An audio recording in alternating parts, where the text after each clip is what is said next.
Hello everyone and welcome to the Shenanigans. Today we are opening up the first expansion for the Marvel Villainous series titled Mischief and Malice, which obviously is going to include Loki and a few other characters as well. This is again the Target exclusive edition, so I don't know how many months ago there was another Disney Villainous expansion, include I believe Gaston and a few other characters, that they also did a Target exclusive edition of, so we'll see what that actually includes.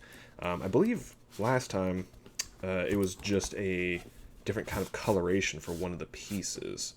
Oh gosh, because if we look at the back here, yes, there's Loki, and I'm not sure who that is, and then Modoc.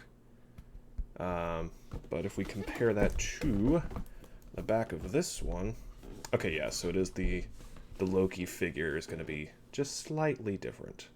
That kind of crystalline blue instead of the Loki green, which is odd because you would think they would still want it to be that Loki green, but you know, who am I to judge, I suppose. Let's get this open real quick. I say real quick. Oh, it's got tape on all four sides. Okay, I gotta grab scissors because I was not prepared for tape on all four sides. Alright, so let's cut this real quick. Yoink. And I hit the microphone. That's fine. Gotta keep you on your toes, right? Okay. I think we got it that time. Flip it over, and we'll see what we've got. Alrighty then. Again, the expansions are all standalone for both the Marvel Villainous and the Disney Villainous games, so if you don't want to buy the whole game, the base game, you don't have to. You can just use the expansions. So if there's a specific character you want, so in this case, yes, it comes with Loki, Modoc, and Madame Mask, who I'm not familiar with Madame Mask, so that's an interesting addition. They all have the rulebook, they all have the tokens that you need, they all have enough fate cards and villain cards and everything. So you can play the full game just with one of these standalone expansions. You don't have to purchase the whole one. Cool. We'll go through the instructions just because, again, they all come with the same sets of instructions. The Marvel Villainous game is, again, a bit different than the Disney Villainous one. Just, again, because many characters in the Marvel universe share the same villains, so it would be kind of hard to deviate that or divide them up the way they do in Disney Villainous. So it is a little bit different. It's a little bit more complex, I would say. I was skeptical of this at first, but this is actually really a nice figure.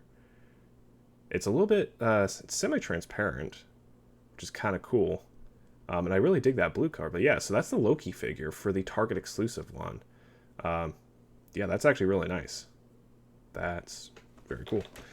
And then we've got the Modoc figure, which again is just kind of the basic orangish plastic color they use for a lot of the villain tokens. Very nice.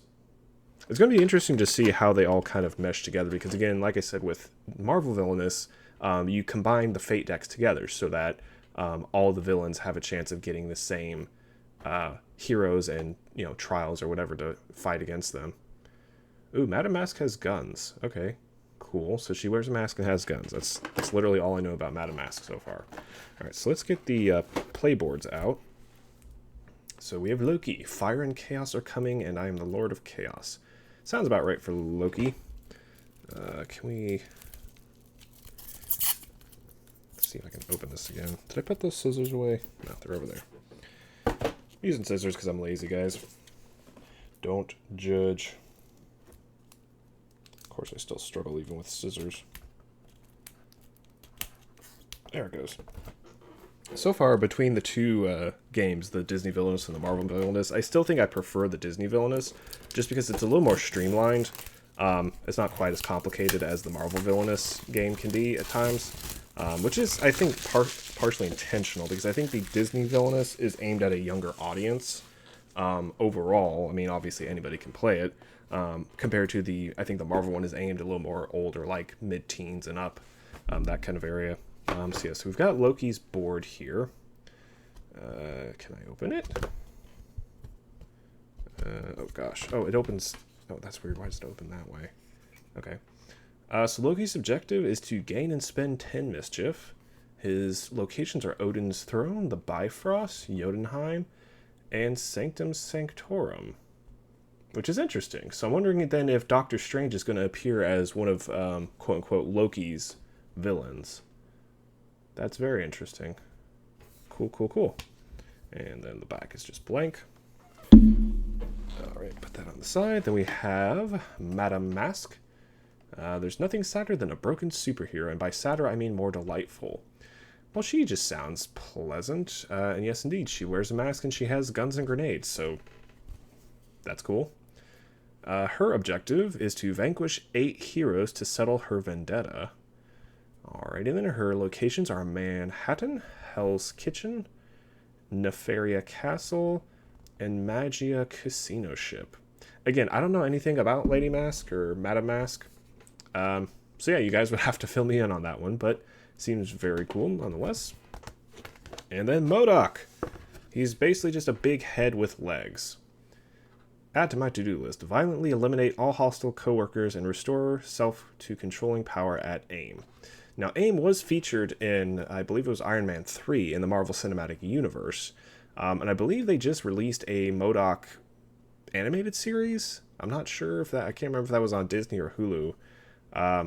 But yeah, he's an interesting character, to say the least. Let's pop this open. So Modoc's objective is to activate the Cosmic Cube. His locations are AIM Laboratory, AIM Island, AIM Submarine, and AIM Warehouse. So he's just chilling with the AIM people the whole game. Interesting. Again, I'm curious to see what heroes they're adding to the fate piles from these decks. We've got the Villains Guide. We've got... what does this do, Hickey? This might be loyalty. Oh yeah, that is for Modoc. So some sort of loyalty counter. I'm assuming that has to do with Modoc's objective, because it does have, Modoc's grinning face on the back. And then the actual cards themselves are here. Ooh, there's a card from Madame Mask. Let's get that out of there. Come on. Alright. So we've got Madame Mask. Oh, that's her vendetta counter. Okay, so that's what they were talking about as part of her thing. Interesting. And so that's what this slider presumably is for, then. Alright, I see what they're dishing out. Interesting, interesting, interesting. Loki doesn't have anything special, apparently, but other than that, I'm not going to go through the objective stuffs, because that's going to take way too long. But it does show a few of the things. Obviously, Loki has Thor as one of his heroes, but very interesting. So, cool. I definitely am interested to see how this actually plays out. Like I said, my wife and I haven't played the Marvel Villainous as much, just because, again, it's a little bit more complicated, takes a little bit more setup compared to the Disney Villainous, because with Disney Villainous, you can just pick up a character and play. You don't have to worry about constructing the Fate deck, the combined Fate deck, I should say. I cannot get those cards back in there, but that's fine. And then... yep, so there's Odin Allfather, who of course is going to be one of the heroes fighting Loki, along with his deck.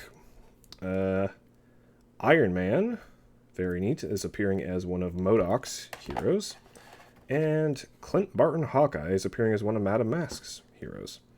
Now, like I said, with Marvel Villainous, they do all kind of share the same Fate deck. And then what are these cards? I wonder if those are just more generic Fate cards. Yeah.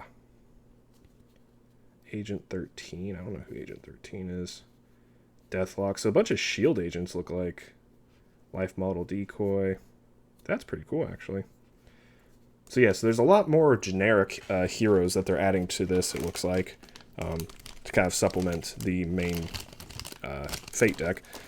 Again, one thing that's interesting about the Marvel Villainous is they've taken a very, very long time to get the first expansion out. Because again, this is actually the first expansion for the Marvel Villainous. Disney Villainous had 5 expansions, I think. I can't quite remember, but they've had a ton of expansions within a year or two of releasing the game. This one has been out for, I want to say, just over a year. Marvel Villainous, that is. And again, this is just the first expansion that they're getting out for it. So it's very interesting to see how they're developing it, I guess, a bit more slowly. I don't know if it's not quite as popular compared to the Disney Villainous. Which, like I said, for me at least, I think the Disney Villainous is still my favored between the two games, just because it's a lot easier to just pick up and play. The Marvel Villainous does require a bit more setup. But, you know, with as popular as the Marvel universe is, both the cinematic universe and the comic book universe, it doesn't surprise me to see that they're still trying to push this one. And I'm all for that. I would love to see more expansions for the Marvel Villainous game, but they kind of got to step it up, you know. Again, this was the first expansion in, I think, over a year since the base game came out, so they got to step it up a bit. Anyways, so let me know what you guys think of the, what is it called? Mischief and Mayhem? Mischief and Malice, excuse me. So let me know what you guys think of the Mischief and Malice expansion. Again, this was the Target exclusive edition, so the only thing that was different was the Loki piece here, as this kind of cool opaque blue compared to the normal Loki green. Let me know what you guys think. Let me know what you guys think of the Marvel Villainous game overall. Is it fun, or do you prefer the Disney Villainous?